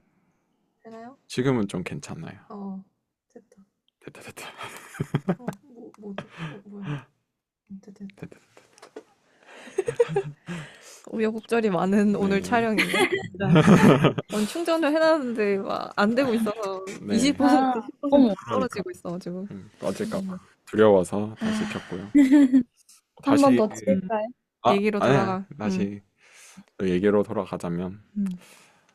저는 역사적 사건들은 음. 현재에는 당연히 영향을 미치는 거는 같고 이게 좀 크게 봤을 때는 뭐 고려 시대와 조선 시대가 다르고 조선 시대와 지금이 다르잖아요. 그쵸. 근데 그 다른 부분이 닮아서 오는 부분도 있고 또 닮기 싫어서 바꾸는 부분도 있는 것 같아요. 그래서 뭐 이제 뭐 성리학이나 이런 것에서의 차이도 있었고 불교 성리학 이런 학문에서의 차이도 있었고 아니면 사회적인 구조 뭐 왕정에서 민주주의 이런 것도 있었던 것 같고 사회적인 뭐 국가적인 상황 지배나 이런 거에서 그런 문화가 그 역사적 사건에 영향을 받아서 거기에 대해서 나름의 개선일 수도 있고 아니면 뭐 어떻게 보면 진화일 수도 있을 것 같기도 해요. 그런 식으로 여러 방면으로 영향을 미치는 게 좀 거시적으로 봤을 때 이 느낌이라면 좀 미시적으로 봤을 때는 제가 직접적으로 영향을 받는 것도 있지만 그런 것도 있어요. 제가 안전 교육을 들을 때 뭐 들었던 이야기 중에 하나가 지금 우리가 안전하게 하기 위해서 이 교육을 듣는 거는 그 사고를 난 수많은 사망자 덕분이다. 이런 거라는 이야기를 들었었거든요. 맞아요. 네, 그러면 어떻게 보면 그게 그 분야에 있어서는 역사적 사건일 수도 있다라고 음, 생각이 들고, 그런 희생자들 덕분에 음, 또 우리가 그런 살기 위해서 좀 배울 수 있는 거기도 하고, 이게 뭐 생물적으로 봤을 때도 이제 여러 뭐 음, 이것저것 먹었다가 죽은 그 선조들이 있기 때문에 우리가 그런 음, 걸 안 먹을 수도 있는 걸 수도 있잖아요. 음, 그래서 뭐 이런 부분에서도 영향을 미칠 수 있는 것 같은데, 좀 음, 더 이제 소설에 가깝게 다가와 보자면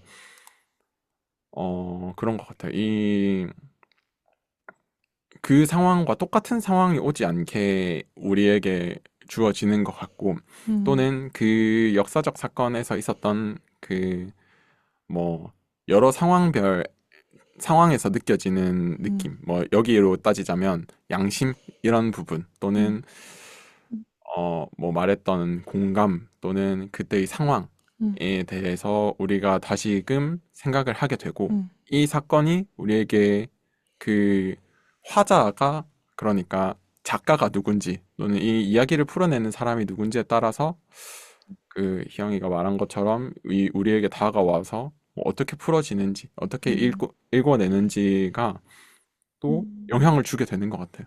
음, 더 좁게 다가오면 결국 어제의 나도 역사적인 또 상황이 될 수도 있고, 우리가 사실 그 계엄이 터진 것도 이미 역사가 사실상 된 거, 음, 그쵸, 되었고, 우리가 굉장히 큰 영향을 받고 있잖아요. 네, 여러모로.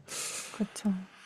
그래서 참 실감이 많이 되고, 그러면서 느끼는 거는 이렇게 우리가 잊지 않아야겠다. 음, 뭐 이 책에서도 참 기억이라는 소재와 망각이라는 소재가 좀 공존하는 것 같은데, 음, 기억하려고 하는 사람이 있고 잊으려는 사람이 있었잖아요. 음, 네, 그래서 우리는 무엇을 기억해야 하고, 또 음, 왜 잊어야 하는가, 음, 이런 것도 생각을 해볼 필요가 있는 것 같고, 기억할 것은 기억하고, 또 거기에 대해서 개선할 것은 개선해 나가야겠다라는 음, 생각도 좀 들었던 것 같습니다.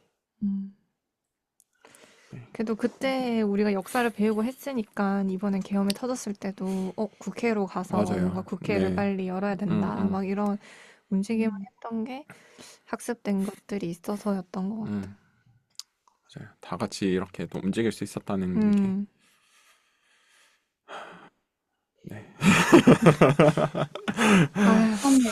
네, 그래서, 참 그렇네요. 음, 소년이 오고 있기도 하고 우리가 네, 소년이기도 할 맞아, 수 맞아. 있는 것 같아. 네. 음, 이 소년이라는 게 여러 의미를 담고 있는 것 같아요. 음, 네, 음, 우리가 뭐 특정한 양심이나 이런 주제일 수도 음, 있을 것 같고, 또는 말씀하셨던 대로 우리가 소년일 수도 음, 있을 것 같고, 음, 그렇습니다.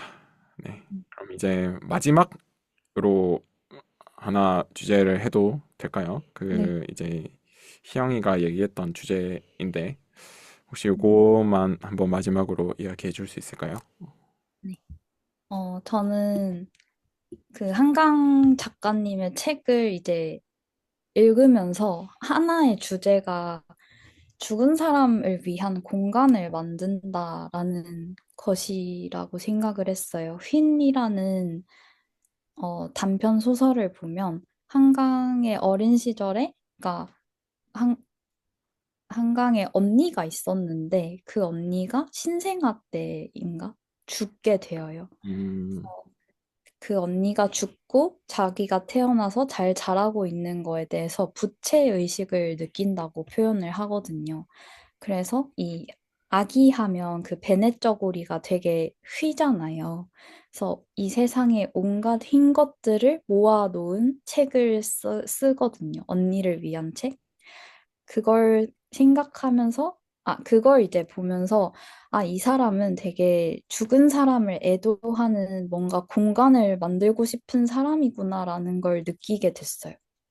그래서, 어, 채식주의자는 잘 모르겠지만, 그 소년이 온다를 봤을 때, 정말 이 사람은 소환술은 아니지만, 그 억울한 사람들, 죽은 사람을 데려와서 뭔가 이 사람을 추모할 수 있는, 제대로 추모할 수 있는 공간을 만들어준다라는 생각이 들었어요.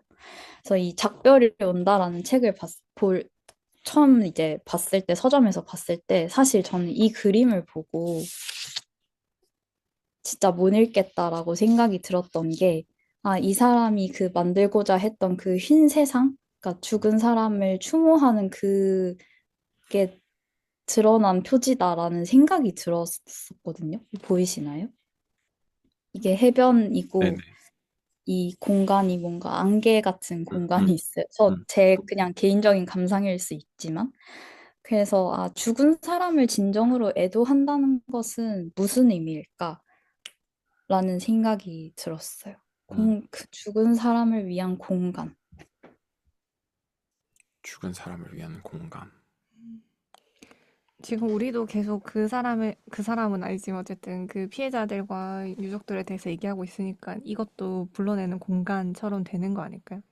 음, 제가 이제 할머니랑 그리고 아빠 장례식을 이제 겪으면서 느꼈던 게 장례식에 오면 사람들이 뭐 제가 이제 그냥 미디어로 접했을 때는 그냥 울고 절하고 밥 먹고 간다 이것만 있었는데 실제로 장례식을 해보니까 사람들이 와서 그 사람 고인과 있었던 추억들을 얘기하고 슬펐던 감정을 공유하고 막 그런 음, 여러 가지 일들을 하면서 전 오히려 음, 이제 장례식 때나 할아버지나 그 아빠에 대해서 좀 더 알게 되었던 아, 아빠는 음, 이런 친구였구나 친구들한테 음, 아빠는 음, 이런 뭐 뭐랄까요?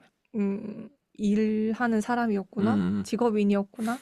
아빠는 음, 이런 아들이었구나. 이런 손주였구나. 뭐 그런 아빠는 이런 삼촌이었구나. 이런 조카였구나. 뭐 이런 것들이 음, 합쳐지는 느낌을 전 받았었거든요. 음, 그래서 그런 것들이 이제 장례식이라면 뭔가 한강 작가가 할 수 있는 거는 어디서든지 그런 공간을 만들 수 있는 거인 음, 건가라는 생각이 방금 얘기를 들으면서 들었고, 그리고 애도한다는 게 뭔지 음, 저도 항상 궁금한데, 음, 근데 이제 프로이트는 꼭 죽은 사람만 애도하는 게 아니라 이제 사랑하는 걸 잃은 걸 모든 걸 다 애도해야 된다 이런 식으로 음, 표현하는 것 같았거든요. 정확하진 않지만.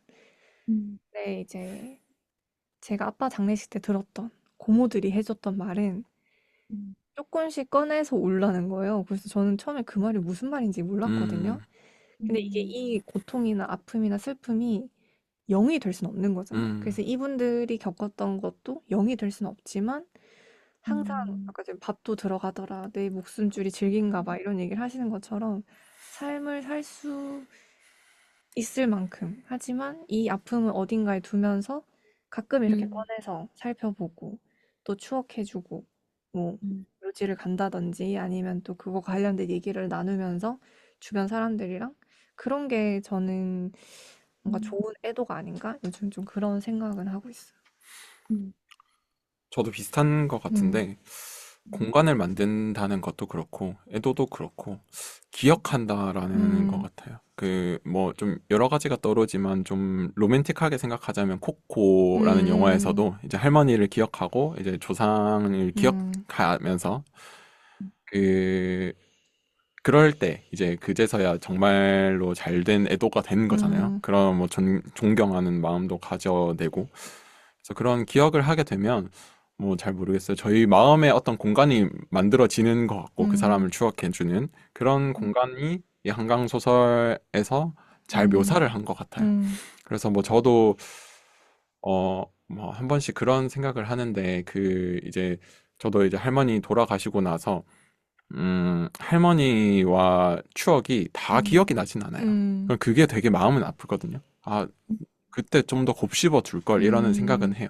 근데 이따금씩 생각나는 그 추억들은 있어요. 음, 그러면서 그렇게 생각을 하면서 아, 정말 할머니가 좋은 사람이었구나 뭐 이런 생각도 음, 하게 되고 마찬가지로 또 장례식 때도 그런 이야기들을 나누는 걸 보면서 할머니도 잘 그런 좋은 사람이었고 주변 음, 사람들도 역시나 할머니를 많이 생각을 했구나. 음, 또는 저희 뭐 큰아빠나 뭐 음, 작은아버지나 저희 아빠나 뭐 이렇게 봤을 때 같이 오는 음, 사람들도 돌아봤을 때 뭐 이렇게 잘 키웠구나라는 생각도 음, 들게 되고 그래서 좀 그런 것 같아요. 그때 왔던 사람들, 그러니까 장례식에 왔던 사람들이 다 애도한다라고 생각할 수 있을까라고 음, 생각하면 아닐 수도 있겠다. 왜냐면 정말 그 사람의 관계 때문에 아니면 우리가 뭐 어떻게 보면 특히 경조사는 의무감을 가지고 가는 사람들이 음, 많잖아요. 그쵸. 그런 사람들은 어떻게 보면 쇼맨십일 수도 있는 거죠. 그런 음, 사람들이 정말로 애도한다라고 하기는 뭐 물론 마음은 음, 표현은 했겠지만 그렇지 않을 수도 있을 텐데 음, 어, 그 사람들의 기억을 뭐 존중하고 그 유족의 그 추억을 음, 존중하고 음, 뭐 얼마나 마음 아플지를 이해하면서 그런 상상을 해보는 것 그리고 음, 그 돌아간 돌아가신 분들을 음, 뭐 지금 내가 이제 기억을 하고 생각을 음, 하면서 지금 이 세계로 가져오는 것이 음, 좀 이 죽은 사람을 불러낸다라는 표현이 음, 아닐까라는 생각도 하게 되는 것 음. 같습니다. 네. 전 눈물 나요. 왜? 가고가고. 과거감, 과거감. 아, 마지막으로 하길 잘했네요. 아, 음, 저, 그래서 이제, 네. 네? 네. 네? 그래서 이제 마지막으로 물어보고 싶었던 건 어떤 사람을 위한 어떤 공간을 만들 수 있다면 어떤 누군가를 위한 어떤 공간을 만들고 싶은지였는데 그런 음, 것들 공간을 있을까요? 만든다? 그냥 내 주위 사람들을 위한 공간인 거죠. 뭐 뭐든 뭐든. 먼저 얘기해 줄 수 있어요. 먼저. 눈물이 나서 안 될 것 같아. 그러니까 갑자기 뭔가 네. 죽음에 관련한 생각을 하니까 좀 이제 다가올 이별들이 너무 슬퍼지는 거. 아, 음, 아, 아. 맞아요, 맞아요. 맞아. 그리고 할아버지 보면서 느끼는 게 이제 주변 사람들이 점점 세상을 떠나잖아요. 할아버지 나이가 많으니까 맨날 무슨 친구 얘기해서 음, 걔도 음, 음, 죽었어. 걔도 음, 죽었어. 음, 그럼 이제 추억이 기억인데 이걸 같이 공유할 사람이 없어지니까 많이 외로워하시는 것 같아요. 그냥 이제 나 혼자 있었던 추억을 이 사람한테 계속 얘기하면 사실 TMI잖아. 맞아요, 맞아요. 맞아. 할아버지는 근데 그런 대화밖에 못 하는 거야. 음, 나눌 사람이 없으니까. 음. 저는 만약에 지금 같이 살고 있는 강아지가 이별을 하게 된다면 너무 슬플 것 같아. 그치. 너무 갑자기 TMI가. 음. 그럼 강아지를 위한 공간을 만들어 준다면, 아, 요즘은 막 반려동물도 장례식장이나 막 그 추모관을 만들더라고요. 그것도 되게 좋은 의도다라고 생각을 하고 있습니다. 음, 갑- 갑자기 과공감 걸리 근데 내울지 마. 뭐 요즘에는 그런 사람들을 위한 여러 장치들이 있는 것 같아요. 뭐 요즘은 제사 지낼 때나 차례 음, 지낼 때도 그 사람이 좋아했던 음식들 음, 이런 음, 것도 나누기도 하고, 뭐 납골당이나 이런 데도 그 사람과 찍은 사진들 음, 아니면 그 사람을 추억하는 그런 것들 그리고 마찬가지로 음, 그 반려견이나 반려동물들도 음, 그렇게 좀 추억을 하는 것 같고, 음, 뭐 그 사람들을 위한 공간이라고 하면 그냥 그 사람들과의 추억을 간직할 수 있는 공간인 것 같아요. 음, 왜냐면 글쎄요, 뭐 그게 아픈 기억들이 아니라면 그렇게 음, 하면 저도 자주 갈 것 같기도 하고, 음, 그 사람과 뭐 내가 굉장히 잘 나왔다라고 생각하는 사진, 그 사람과 했을 때 음, 이 사진이 인생샷이다라는 거를 거기다 놔둬두면 음, 아, 이 때가 참 행복했는데라는 생각을 가지면서도 음, 그로 갈 수도 있지 않을까라는 생각이 음, 들기도 하고, 뭐 아니면 그 사람이 굉장히 좋아했던 식물이라든지 이런 음, 것들을 또 근처에 놔둬도 잘 음, 네, 기억할 수 있겠다라는 음, 생각도 들게 되는 것 같습니다. 음. 저는 뭔가 공간을 안 만들 것 같아요. 그것도 좋은 어, 방법인 것 같기도 해요. 맞아. 맞아. 그냥 지금 이제 뭐 명절 때나 아니 아빠 제사 때 성묘하러 가거든요. 음, 그 정도 공간이면 음, 충분한 것 음, 같아요. 그래서 음, 뭔가 물리적인 공간보다는 확실히 정신적으로 대화할 수 있는 사람이 있는 게 중요해요. 음, 만약 제가 친동생이 없었으면, 진짜 음, 외로웠겠다. 그럼 아빠를 음, 기억하는 사람이 이제 나밖에 안 남는 음. 거니까. 그래서 우리가 이제 이런 소녀 온다 책을 읽고 많은 사람들이 계속 그 일을 기억해주면 좋지 않을까 이런 생각이 드는 것 같아요. 음. 음. 네, 그렇습니다. 아니, 광주에 가봤어요? 거기 막 전일 빌딩 이런데? 아니요, 아니요, 안 가봤어요. 어, 가보셨어요? 어. 어, 진짜 그 총탄 자국이 있어. 아, 음. 음. 참, 바깥이랑 안이랑. 그렇게 생각하면 공간이 또 중요한 것 같기도 맞아요. 하고, 그런 네, 역사적인 그런 공간은 역사적인 중요한 것 공간은 참 같아. 중요한 것 음, 같고, 그래서 저는 그 생가나 이런 것들도 뭐 음, 몇 번 가보면서, 음, 어, 만약에 정말 우리 가족이 음, 돌아가셔서 그걸 생가로 남겨두면 음, 저는 못 갈 것 같거든요. 그런, 음. 그런 것도 있잖아요. 뭐 영화 보면 아들 방, 뭐 자녀 방을 그대로 남겨둔 부모님, 아, 이런 그쵸. 걸 보면 음, 정작 본인은 못 들어가잖아요. 그래서, 근데 또 청소는 열심히 그러니까, 해놓으시고. 음, 그러면서 그런 걸 보게 되면 참 공간을 남겨두는 게 쉽지는 않을 것 음, 같기도 하면서도 또 음, 모르는 사람들이 그 기억을 간직하기 위해서는 음, 간접적으로나마 경험하기 위해서는 맞아. 또 그 공간들이 음, 필요할 것 같기도 음, 하고 음, 라는 생각이 음. 참 듭니다. 공간이 꼭 물리적 공간일 필요는 없으니까. 그렇죠. 음. 네. 우리 마음의 공간, 음. 네. 뭐 공간 너무 너무 낭만적인가요? 네, 어딘가에 그 중요하지. 뇌세포의 어느 구간에 네, 나와 좋습니다. 혹시 뭐 따로 네. 또 이야기 나누고 싶으신 것들이 있을까요? 아니면 오늘 되게 역사적인 얘기를 하게 음, 될까 아는 게 많지 않은데 하고 생각했는데 되게 음, 다양한 얘기 나눠서 좋았던 것 같아. 음. 맞아요. 네. 음. 형이도 소감 한마디 해주시면 오랜만에 왔는데 이런 지적인 대화가 너무 필요했던 시점이었고요. 제 말을 논리 정연하게 말할 수 있는 상황이 많이 없거든요. 기회도 음, 많이 음. 없고. 네, 좋은 사람들과 좋은 시간에 같이 이야기를 나눌 수 있어서 너무 좋았습니다.